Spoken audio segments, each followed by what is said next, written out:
앞으로는 보유세 대 양도세 싸움이 될 거다라고 하셨거든요. 근데 그 이유가 있을까요? 내년 5월 10일 정도 되면은 양도세 중과가 시행될 가능성이 높고, 정부 입장에서는 보유세를 분명히 올릴 가능성이 높아요. 그래서 제가 봤을 때 보유세도 올리면서 양도세까지 중과한다? 그러면 문재인 정부하고 똑같아지기 때문에 정부도 좀 약간 부분에 있어서 좀 부담이 될 수가 있거든요. 둘 다 올리진 않을 거예요, 제 생각에. 내가 10억짜리 집이 있는데 30억이 됐어요. 이걸 내가 비과세가 아니라 그냥 일반과세로 팔면 양도세가 한 8억 정도가 나옵니다. 그렇게 할 거냐? 아니면 30억짜리를 내가 자녀한테 그냥 곧바로 증여할 거냐? 그럼 증여세가 10억 정도가 나와요. 상속세는 더 적게 나오고. 이 양도, 상속, 증여 세 가지를 한꺼번에 봐야 돼요. 그러니까 되게 큰 그림을 봐야 돼. 자, 그러면 내가 이거를 애한테 물려주고 싶어요. 그럼 내가 계속 보유해야 되겠죠. 근데 보유세가 만약에 너무 많이 나와.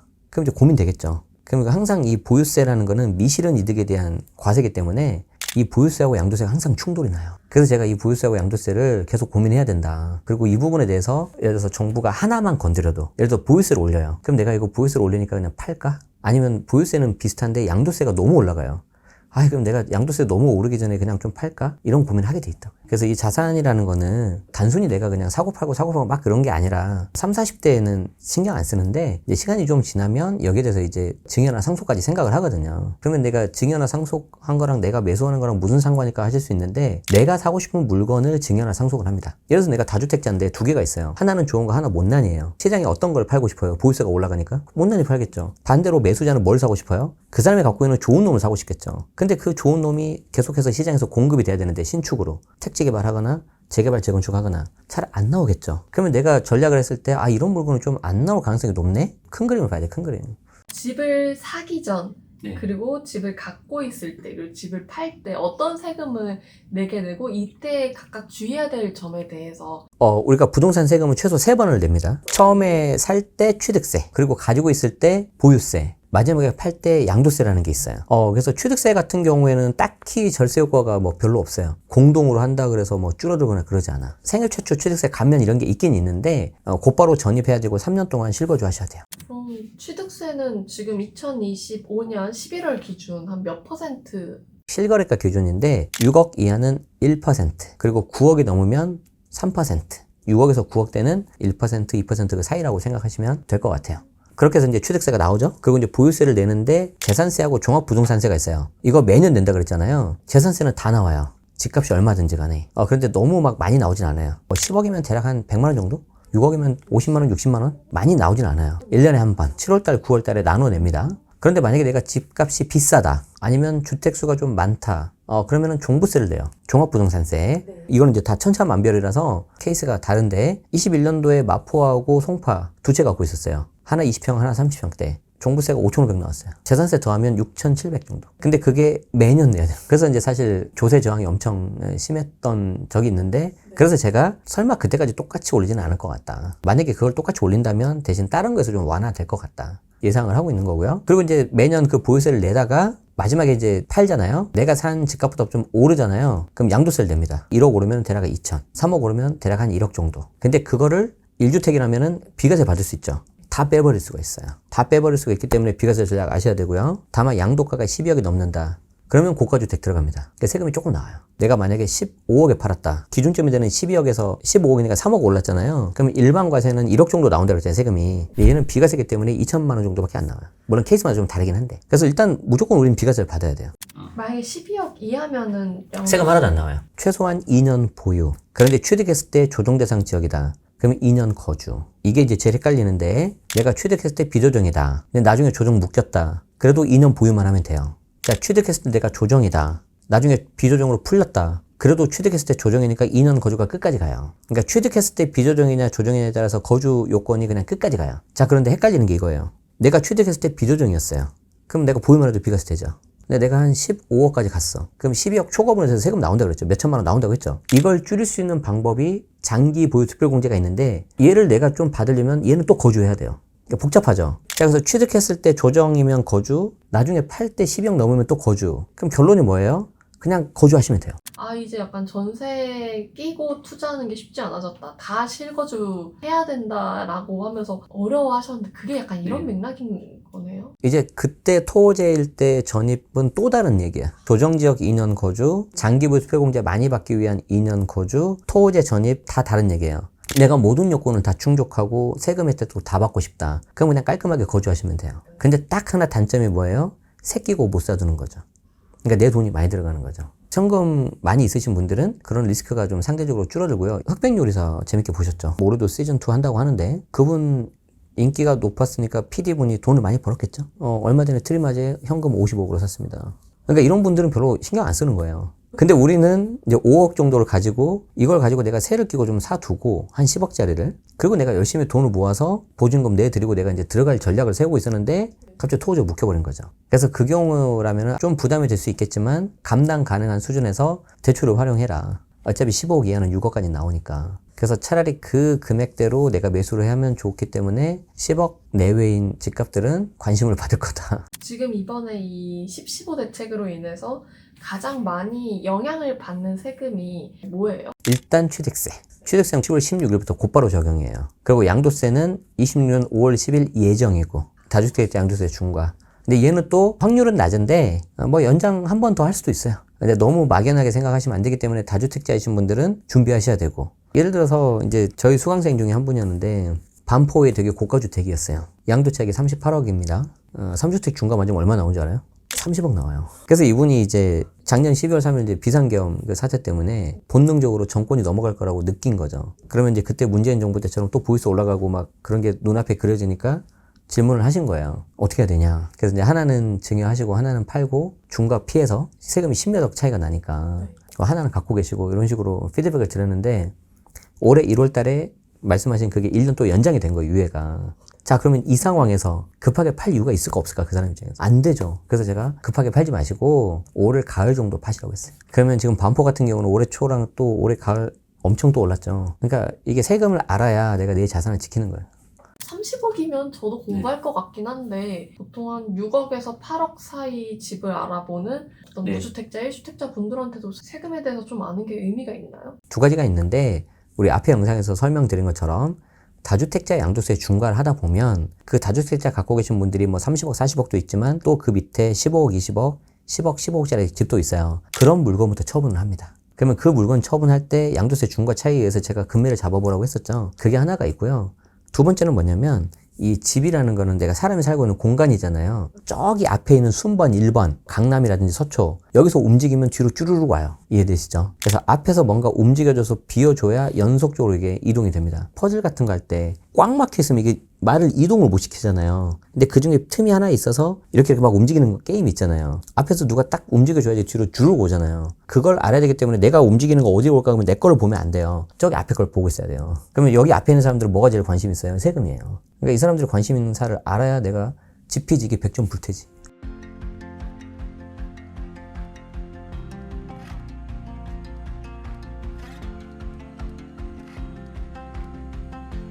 대표적으로 가장 세금에 대해서 고민 많이 하시는 분이 딱 두 분이 있더라고요. 네. 집을 처음 사게 된 신혼부부분들 그리고 또 한 분이 이제 이사를 가려고 하는 분들 커뮤니티에 이제 그 고민들을 많이 남겨주시거든요. 그럼 답을 한번 주시면 어떨까요? 자, 내년 결혼 예정인 신혼부부인데 세대주가 신랑이고 신부가 동거인으로 전입신고는 했다. 거주 중에 지금 임차고 향후 혼인신고를 하게 되면 어떻게 되는지 궁금해서 문의 남긴다. 현재 신부는 2주택. 신랑은 혼인신고 전에 주택을 매수하려고 한다. 현재 무주택자. 그러니까 자 정리하자면 신부 2주택자, 신랑 무주택자. 내년 이후 신부 1주택자 하나 팔고 신랑 1주택자. 향후 각 1주택자로 혼인신고 예정. 그럼 이분 같은 케이스는 2주택 갖고 계신 분이 하나를 판다 그랬잖아요. 그리고 무주택인 사람이 하나 산다 그랬잖아요. 그 다음에 혼인신고하다 그랬죠.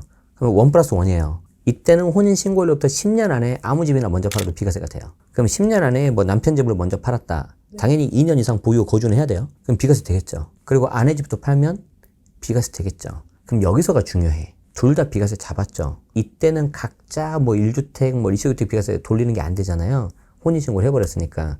그래서 저는 개인적으로는 자금 뭉쳐서 좋은 걸 사라고 해요. 좋은 거 하나. 그러면 그 좋은 거 하나가 뭐냐면 KB부동산 50 혹시 알아요? 거기에 있는 정도를 목표로 해서 그래서 그 정도로 만약에 하나를 가잖아요? 그러면 그 다음에 저는 늘리면 좋겠어. 정부 기조로 보았을 때 네.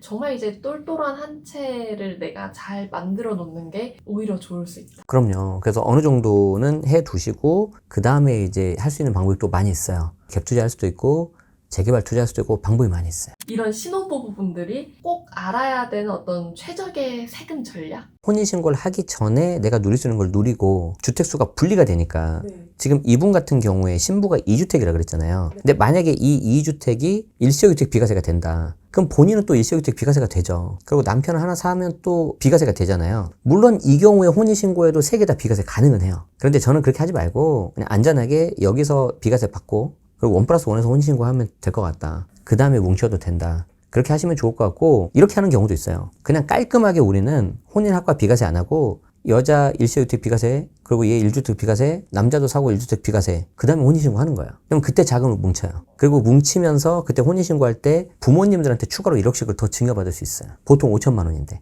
5천 플러스 1억에서 1억 5천 증여받을 수 있어요. 그래서 그렇게 해서 더 좋은 거 할 때 좀 자금을 보탤 수가 있죠. 무주택자분들 두 분이서 만나서 결혼한다. 그러면 웬만하면 자금 뭉치십시오. 혼인신고 하시고. 저는 그게 낫다고 봐요. 혼인신고하면 뭐가 좋냐면 요즘 대부분 다 맞벌이 하잖아요. 그럼 내가 5천만 원, 5천만 원이다 그러면 합산소득 1억 돼요. 대출 더 나와요. 근데 내가 5천, 5천으로 하면은 5천 내에서 내가 해야 되잖아요. 주담대 한 3억 정도 나올 텐데 합치면 6억이지만 그러니까 내가 3억짜리를 해가지고 작은 거 A, 작은 거 B를 할 수도 있어. 근데 나는 그렇지 말고 어차피 얘 작은 거 3억 받으면 5억짜리, 5억짜리 할 거란 말이지. 그거 말고 합쳐서 10억짜리 사는 거야. 그러면 10억이 더 올라가요. 요즘 같은 시기. 혼인신고 해라 마라 뭐 이런 말들 많은데 그런 코칭에서 제일 많이 나와요. 딱 보면 알아요. 일부 아주 특이한 케이스가 있긴 있어요. 어느 한쪽이 좀 갖고 있는 물건이 너무 크다든지 이미 내가 저질러 놨다든지 그런 분들은 좀 정리를 하고 혼인신고하면 좋죠. 그리고 이제 부모님들께서 좀 감사하게도 좀 도와주신다면 도움 주실 때 그때 혼인신고하면 아까 말한 1억을 더 받을 수 있다는 게 혼인신고 전후로 2년이에요. 그 4년 동안에 받을 수 있어요. 그리고 이제 높아지면서 하는 말인데 그러면 안 되지만 갈라설 때는 아까 합칠 때는 혼인신고 서류상으로 됐으니까 갈라설 때도 똑같지 않냐? 아니에요. 서류상 이혼하시고 따로 살아야 돼요. 이건 달라요. 근데 뭐 거기까지 생각 안 하시는 게 좋겠죠. 갈아타기는요? 자, 1주택자고 14년도 분양받아서 지금까지 보유 중이다. 오래 가고 계셨네요. 많이 좀 올랐을 것 같아요. 현재 같은 평수, 같은 동네로 갈아타게 하고자 하는데 현재 주택을 오래 보유했기 때문에 종부세는 안 나오고 만약 갈아타게 한다면 세금 부분에서 현주택 보유와 비교시 어떻게 많이 달라질까요? 여기서 힌트가 뭐냐면 같은 평수에서 같은 동네로 갈아타게 한대요. 그러니까 예를 들어서 내가 5억짜리 사는데 10억이란 말이지. 그럼 이 5억 동안 오른 거에 대해서는 내가 비과세 받으면 세금 하나도 안 내죠. 양도세. 그리고 내가 10억짜리를 가지고 비슷한 금액으로 또 옆에 간다는 거예요. 이거 왜 하는지 알아요? 이렇게? 한번 터는 거예요. 쉽게 말해서 내가 양도 차익이 5억이나 났잖아요. 그럼 이게 세금 얼마 나온다 그랬어요? 우리 앞에 영상에서 1억 한 6, 7천 나온다고 했죠. 지금 1주택 상태에서 이걸 비과세를 받으면 1억 6, 7천 안 내잖아요.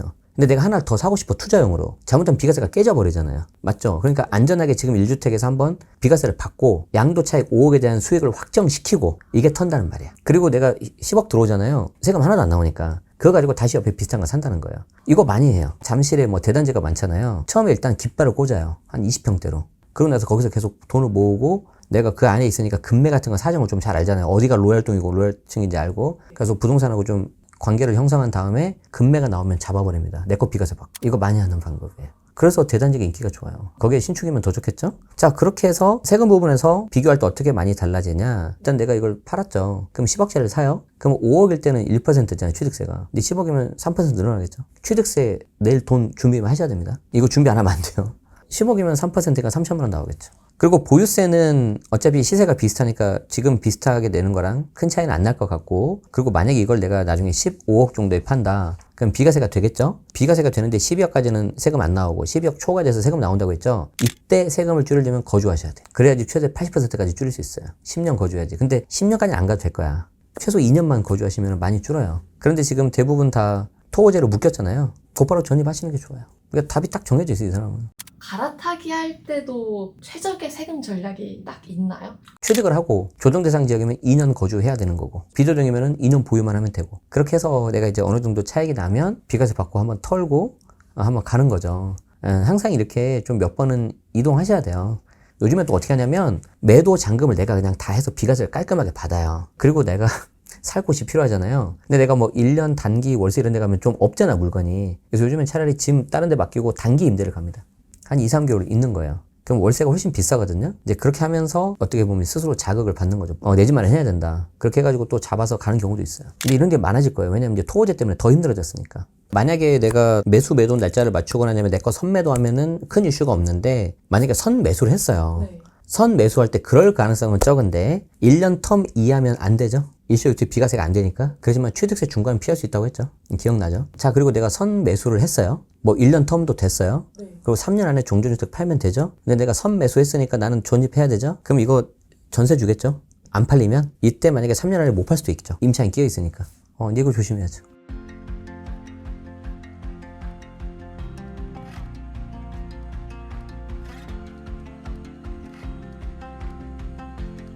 내 친구한테도 세금 문제 말 못하고요. 부모님한테는 더더욱 말 못하는 이런 세금 고민들. 제방님께서는 또 강의를 통해서도 알려주시고 코칭을 통해서도 알려주시고 한다고 들었어요. 네네. 이렇게 또 다 말씀을 해주시는 이유가 있나요? 특히 이제 유튜브 같은 경우에 이제 댓글에 지난번 알려준 걸로 많이 세금 줄였다. 세금 폭탄 피했다. 이거는 정말 이게 돈으로 환산할 수 없죠. 저는 실제 투자를 하고 이제 주택임대 사업자이기 때문에 생존 절세 전략이에요. 이걸 모르면 내가 큰일 나요. 안 그러면 내 물건이 이제 크게 뭐 세금으로 손해를 보니까 그러다 보니까 이제 주변에서 좀 물어보신 분들도 많이 계시고 하다 보니까 강의도 하게 되고 유튜브도 찍게 되고 이렇게 됐죠. 코칭도 그런 맥락에서 해주시는 거네요. 그럼요. 왜냐하면 케이스가 다 달라요. 그리고 미묘하게 달라요. 예를 들어서 일시주택 비과세를 받으면 안 되는 케이스가 있어요. 종전주택 A가 뭐 강남 되게 좋은 거예요. 그리고 B가 수도권 외곽이에요. 그런 경우에는 일시주택 비과세 과감히 포기해야 됩니다. 강남을 팔 수는 없잖아 우리가. 그래서 그냥 강남 가져가시고 3년 지나도 괜찮으니까 그냥 수도권 있는 거 그냥 적당히 파시고 세금 내고, 그리고 강남을 비과세 받을 때는 더 좋은 걸로 갈아타야 돼요. 아니면 더 갈 데가 없다 그러시면은 그냥 또 추가 주택 사가지고 적당히 팔거나 임대 주거나 그렇게 하는 거고, 이제 그게 좀 재미없으면 이제 다른 거 재개발 같은 거 하셔도 되고 할 수 있는 게 많아요. 세금을 알면. 제가 한 가지 당부드리고 싶은 거는 제발 챗GPT 물어보지 마세요. 이거 진짜 많이 틀려요. 아무리 봐도 이상한데 이거 어디서 확인했어요? 바로 근데 챗GPT가 그랬다는 거예요. 이거 진짜 많이 틀려요. 그래서 꼭 그 챗GPT는 조심하시고, 제가 회사 그만두고 첫 번째 받은 직장 동료 전화가 그거였어요. 세금이 너무 많이 나와서 혹시 알고 있냐고 전화를 했는데, 제가 첫 번째 질문이 뭐냐면 팔았어요? 물어봤어요. 즉 매도 잔금을 했냐. 계약만 하면 그래도 아직 잔금이 안 했으니까 뭔가 해볼 수 있는데, 잔금을 했다면 돌이킬 수 있는 방법이 없습니다. 잔금했다는 거예요. 뭐 끝난 거죠. 그분이 이제 주택임대 사업자로 등록을 하면 주택수가 빠진다라고 잘못 알고 계시는데, 빠지는 경우가 있는데 열의 8, 9은 안 빠져요. 그러니까 우리 입장에서는 안 빠지는 게 맞다라고 생각하시면 되는데 너무 쉽게 생각하신 거고, 근데 이제 더 황당한 게 뭐냐면 양도차익이 10억인데 조정대상 지역이거든요. 등록한 임대주택이 2개가 있어요. 본인 거주주택을 팔았고. 근데 등록 임대주택이 무조건 다 빠지는 게 아니에요. 요건을 하나 놓쳐가지고 안 빠지는데, 그럼 주택수 몇 개입니까? 3주택이죠. 그 당시 조정대상 지역 강동구 양도차익이 10억이에요. 우리 세금 얼마 나와요? 일반과세? 3억 나온다고 했죠. 3주택 중과면 제가 얼마 나온다고 했어요? 7억 나온다고 했죠. 7억 나왔어요. 이미 팔았고 세무서에서 연락 왔어요. 이거 잘못하신 거라고. 그러니까 도와줄 수 있는 방법이 하나도 없는. 그래서 내가 여쭤봤어요. 왜 이걸 안 갔어요? 했더니 뭐 부동산에서 빠진다고 했고, 또 세무사 사무실 가면 또 상담료 내야 되지 않냐. 그거 얼마나 간다고. 그러니까 너무 화가 나는 거죠. 내가 영상 이거 아무리 보고 봐도 나 모르겠다 도저히. 그러신 분들은 그냥 이것만 기억하세요. 계약서 쓰기 전에 세무사한테 간다. 계약서 쓰기 전에. 그런데 여기서 조금 더 세분화가 돼야 되거든요. 조금이라도 알고 가면 훨씬 더 시너지가 나겠죠. 아마 세무사님마다 다를 건데 시간 베이스로 그 요금을 차징하실 거예요. 그럼 내가 한정된 시간 안에 좀 이왕이면 효율적으로 해야 되니까 내가 좀 알고 가면 훨씬 더 많은 것을 물어볼 수 있겠죠. 이게 케이스가 너무 많기 때문에 이제 여러분들이 여기서 혹시 필요한 거는 그룹 코칭으로 해결하실 수가 있고, 그리고 이제 우리가 자산 포트폴리오가 있으면 매번 이걸 바꿔줘야 돼요. 한 번 따고 끝낼 수가 없거든요. 그래서 그 바꾸는 과정 중에서 1년이나 2년에 한 번씩 이렇게 정기적으로 점검하시고 활용해 주시면은 오히려 그게 좀 가장 좋지 않을까, 저는 그렇게 생각해 봅니다. 대박님 본인의 부동산과 세금만 신경 쓰셔도 되는데 이렇게 다른 사람들의 세금 사례들까지도 다 코칭을 해주시고 하시는 그런 이유가 있나요? 저는 그냥 공부하고 이거 알려주는 걸 좋아하는 사람이에요. 제 타고난 성향 자체가 그래요. 특히 이 사례 있잖아요, 코칭. 이건 너무 재밌는 게 뭔 줄 알아요? 우리가 보물찾기 하죠, 보물찾기. 아니면 방탈출. 그때 실마리를 딱 잡아서 방탈출하거나 보물 찾으면 기분 어때요? 엄청 좋죠. 이거는 돈으로 살 수 있어, 없어요? 제가 봤을 때 못 살 것 같은데? 약간 이게 그거예요. 이제 이 사람이 뭔가 꼬여 있어. 근데 여기서 딱 맥을 짚는다고 하지. 이 사람은 이게 중요해. 이걸 딱 찾아서 그냥 핵심만 가면 돼요. 그래서 오히려 복잡해 보이는 물건일수록 간결하게 가야 돼요. 근데 복잡하게 하시는 분들이 이거를 다 해결하려고 하거든요. 근데 거기서 딱 실타래 하나 딱 잡으면 이게 수룩 풀리잖아요. 약간 그런 거예요. 이건 너무 재밌어.